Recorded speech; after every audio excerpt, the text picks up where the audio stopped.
Government ఏర్పడిన కాడ నుంచి అంటే దగ్గర 4.5 సంవత్సరాలు మనం చూసాం.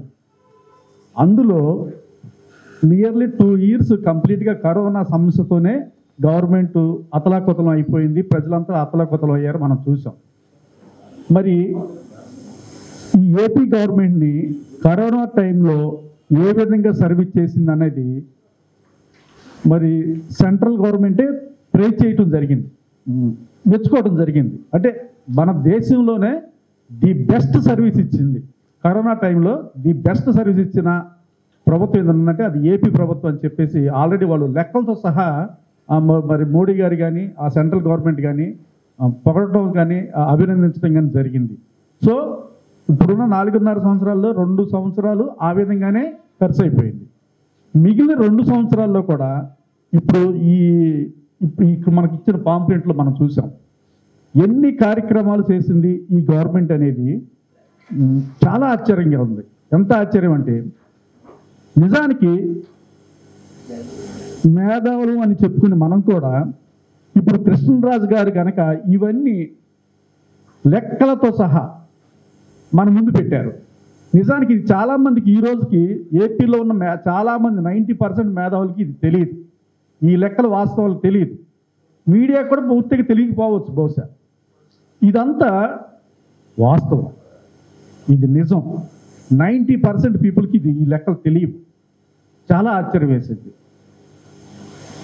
లోక్సత్తా అధినేత జయప్రకాష్ నారాయణ గారు కానీ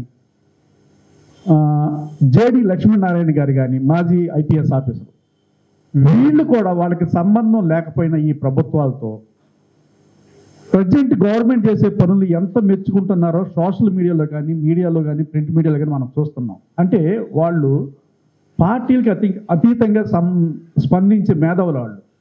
వాళ్ళకి పార్టీలతో సంబంధం లేకుండా మంచి జరిగితే మంచి, చెడు జరిగితే చెడు అని వాళ్ళు నిర్మోహమాటంగా చెప్తారు. లోక్సత్తా జయప్రకాష్ నారాయణ కానీ జేడి లక్ష్మీనారాయణ కానీ ఇలాంటి కొంతమంది మేధావులు ఉన్నారు. వాళ్ళు కూడా ఏపీ గవర్నమెంట్ని ఎంత ప్రైజ్ చేశారో ఎంత మెచ్చుకుంటున్నారు అనేది మనం చూస్తున్నాం. నాకు తెలిసి స్వతంత్రం వచ్చిన ఈ 70 సంవత్సరాల్లో విద్యార్థుల మీద ఎంత ఖర్చు పెట్టిన ముఖ్యమంత్రి నేను చూడాల.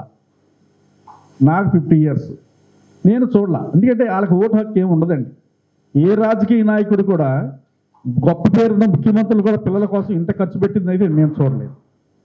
Only the first CM in India only Jaganmohan Reddy గారే ఇంత ఇన్వెస్ట్ చేస్తున్నారు విద్యార్థుల మీద. ఇది నిజంగా ఒక పదం ఆడతారు ఆయన, మానవ వనరులు అని. ఇది వాస్తవం. ఈ మానవ వనరులన్నీ కూడా రాబోయే 10 సంవత్సరాల తర్వాత ఆ ఫ్రూట్స్ అని ఇవ్వటం జరుగుతుంది అనమాట. కానీ ఇన్స్టెంట్ ఫ్రూట్స్ కోసం ఆలోచించకుండా ఇన్ని సమస్యలు ఉన్నాయి, ఇంత లోటు బడ్జెట్ ఉన్నా కానీ ఆయన ఫౌండేషన్ వేసిన విధానం చూస్తే చాలా అద్భుతం. హ్యాట్సాప్ చెప్పాల్సింది ఆయన. ఈ సమాజం ముందుకు రావాలంటే 2 ముఖ్యమైనవి. 1 ఆరోగ్యం, 2 విద్య. మన దరిద్రం ఏంటంటే పాత ప్రభుత్వాలన్నీ కూడా ఈ రెండింటిని కమర్షియలైజ్ చేసేసింది. వీటిని కమర్షియల్ చేసిన ఏ రాష్ట్రం కానీ ఏ దేశం కానీ ముందుకెళ్ళిన దాఖలాలు ఎక్కడా లేవు. ఒక్క జగన్మోహన్ రెడ్డి గారు వచ్చిన తర్వాత ఈ రెండింటిని ఫ్రీ ఆఫ్ కాస్ట్ చేయటం జరిగింది. ఆయనకు ఉన్నంతలో మ్యాక్సిమం పోరాటం చేస్తున్నారు. విద్య, వైద్యం ఈ 2 కనుక మనం ఫ్రీ చేస్తే ప్రజలు రాబోయే రోజుల్లో ఈ స్టేట్ ఎంత అభివృద్ధి చెందుతుందంటే అది మన ఊహాతీతం అన్నమాట, చెప్పలేము. ఇది ఎప్పుడో చేయాల్సింది. 70 సంవత్సరాలు పట్టింది ఈ నిర్ణయం తీసుకోవటానికి. ఇంతకుముందు చేసిన ముఖ్యమంత్రులు కానీ మంత్రులు కానీ ఈ దిశగా పెద్దగా ఆలోచించింది లేదు. ఈయనొక్కళ్ళే ఇన్ని సమస్యల్లో ఉండి, కరోనా సమస్యల్లో కూడా ఉండి ఏ ఇబ్బందులు లేకుండా ఈ విధంగా చేస్తున్నారు.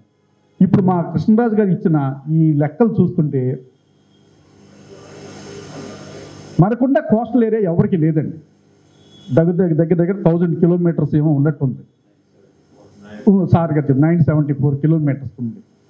దీని మీద కాన్సన్ట్రేషన్ నేను 10వ తరగతిలో ఉన్నప్పుడు చూస్తున్నా. మనకున్న తీర ప్రాంతం ఎవరికి లేదు, దీన్ని అభివృద్ధి చేస్తే ఎంతో డెవలప్మెంట్ ఉంటుంది, ఇతర దేశాలతో సత్సంబంధాలు ఏర్పడతాయి అని చెప్పి మేము 10వ తరగతి పుస్తకాల్లో చదువుకున్నాం. అప్పటి నుంచి ఏ ముఖ్యమంత్రి దీని మీద కాన్సన్ట్రేషన్ చేయలేదు. ఇన్ని సమస్యల్లో ఉండి, ఇంత లోటు బడ్జెట్లో ఉండి కూడా ఈ జగన్మోహన్ రెడ్డి గారు దాని మీద కాన్సన్ట్రేషన్ చేశారంటే రియల్లీ ఈ వాజ్ ద ఇండస్ట్రియలిస్ట్. ఎంత బాగా ఆలోచించారంటే ఈయన కనుక రాబోయే రోజుల్లో ఇంకొక 2 terms ఒక 10 years సీఎంగా ఉంటే I think the AP is become a Singapore, no doubt at all. ఇది సింగపూర్ అవుద్ది. ఈయనకి ఇంకొక 2 times అవకాశం ఇస్తే దీన్ని సింగపూర్ చేసి అక్కడ పెడతారు. ఈ చుట్టుపక్కల రాష్ట్రాలన్నిటికీ మనమే కేంద్ర బిందువు అవుద్ది.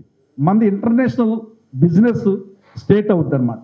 ఇతర దేశాలతో సత్సంబంధాలు ఏర్పడతాయి. ఎందుకంటే మనకున్నంత కోస్టల్ ఏరియా ఎవరికీ లేదు. దీన్ని వాడతాడు ఆయన.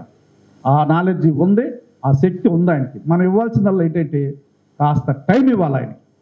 ఇంకొక 10 years మనం ఆయనకి టైం ఇవ్వగలిగితే మ్యాక్సిమం ఫ్రూట్స్ మన రాష్ట్రానికి వస్తాయి, మ్యాక్సిమం ఫ్రూట్స్ మనకి అందుబాటులోకి వస్తాయి.